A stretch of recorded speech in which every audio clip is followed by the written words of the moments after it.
Welcome back. If you haven't watched America's Big Deal, then you definitely need to. It's a very engaging, exciting, educational show. Combination of different elements that we've seen before, but not all together. So entrepreneurs come on, they pitch their products, they're being judged, but at the same time, you can also buy their products. And there's a lot of fun, interactive elements as well. I spoke with the host, Scott Evans, recently. Let's find out more. Right now, it's an absolute honor to be speaking with Emmy Award-nominated host Scott Evans, all about USA Network's America's Big Deal, the first ever live shoppable competition series. Scott, thanks for being here. How are you? No, thank you for having me. Listen, I am so excited. We are winding down on the first season of America's Big Deal. And winding down is probably not even the right phrase, right? We're ramping up, if anything, giving these entrepreneurs an opportunity to pitch live their products to America, offering them the chance to sell out every week, for the opportunity then to be offered an even bigger deal from one of the major retailers in the world, Lowe's, QVC, HSN, and Macy's. I'm telling you, I am so excited. And I'm also so sad to see it over already this season. You know what I mean? It is like being shot out of a cannon each week. And I believe you're about halfway through the season. How has it been going? Now, listen, we've got just a few episodes left, and I'm going to tell you, I am so pleased with how this season has gone. To launch this show, first of its kind, never been done before, live. Shoppable competition series on USA Network. It is a dream come true, but it is also like such a big show, right? It feels like the stakes are so high. It also feels like at the same time, it is this competition, but at the same time, we are championing, we are lifting up small business and these entrepreneurs, their perseverance, the ability to decide today is going to be a good day, and focus on what they offer to the planet, what they offer to a consumer, or the audience. It is, you can't not be excited about it, honestly. In the show, there is so much going on. You mentioned these are entrepreneurs. They have a product. They're trying to sell it live. They're also being judged for it, and maybe we'll have even more opportunities. There's so much at stake. And you're the host of this. So tell me more about how you define your role in the show. It's funny because I always say, like, I'm the cheerleader. Like, I'm the one on the side saying, like, you got this. Don't go. Keep going. It's okay you messed up. Keep going, right? Or you're nailing it. But then at the end of the show, to also have this opportunity, this moment where I get to help negotiate the most competitive offer period, is a really cool thing, right? And I didn't know that was going to be how it would end up. I thought that would be, more based on whatever the titans, these retail titans, Joy Mangano, the woman behind the show, the creator behind the show, the woman behind the Miracle Mop, right? And I'm sure so many products in your own house, Christine. I know that you are a fan of Joy.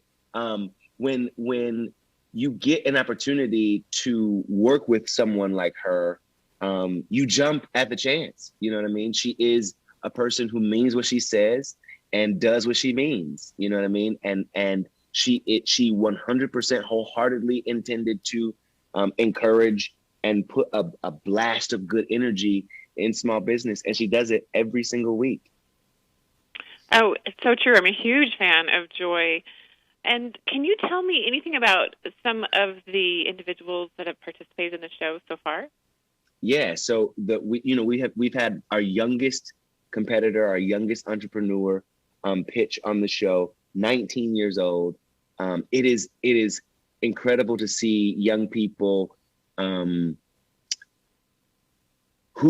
have this kind of belief in themselves that they study for, right? They prepare for. He rose to the occasion in such a way that America responded, and then he got this super competitive offer, for his product, which was a tip tuck. He created this guard for your fingers while you're chopping on a cutting board. no, like, why aren't we all using that already? Right? He was like, I want it to be in every kitchen, like you have a potato peeler or a vegetable peeler. I was like, man, let's put that in the pitch. Like, add that to your pitch to America. But then we've also had this it's a colander, right? That's, the thing you use to strain your vegetables or pasta or rice or whatever. It has a trap door. The bottom just opens up. Oh. What? Why wouldn't we? What? One, Christine, why didn't we think of that? Oh, just such smart, motivated individuals solving problems. Exactly. Why didn't we think of that? It's so much fun. I'm curious, before we run out of time, Scott, did you always want to be a television host? How did you get started? Yeah, I've been pursuing this career at least this field, since the third grade. I didn't know that it would be.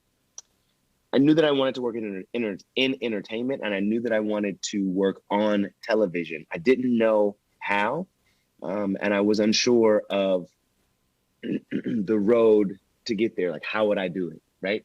But I was relentless in my pursuit. No one could convince me that it was not going to happen. And I started as early as I possibly could. I practiced. We started a television show when I was in high school, in middle school, really, called 360 Degrees.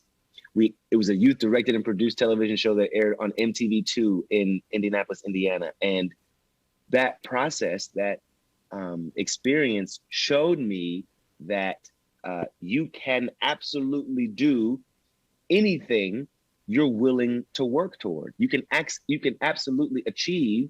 You deserve anything you desire if you're willing to work and potentially sacrifice for it, right? And so, like I am. Don't get me wrong. I am also keenly aware it's not me. You know what I mean? There have been some prayers prayed over my life. My grandmother, as she was exiting this experience, I was entering this human experience, and I know that her prayer is covering my life every day. But no one could tell me no. And then if they did, we went to the next person. You know what I mean? And it was about demonstrating the desire. It was about demonstrating what I could offer, not just asking someone to take a chance on me. You know what I mean? It was about getting educated, getting experience, and then doing the thing I had dreamed to do on whatever scale that would allow someone to see, oh yeah, he could do this. Let's go.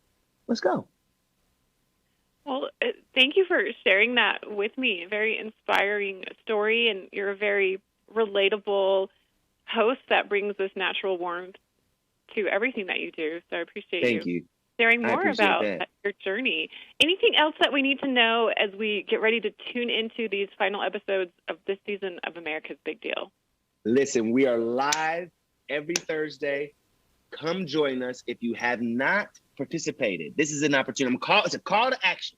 Come join us live Thursday night at 9 on the East Coast, 8 in the Midwest, or Central, I should say, and be a part of granting these entrepreneurs the keys to the American dream. Be a part of something that feels like you did something good and you got something good.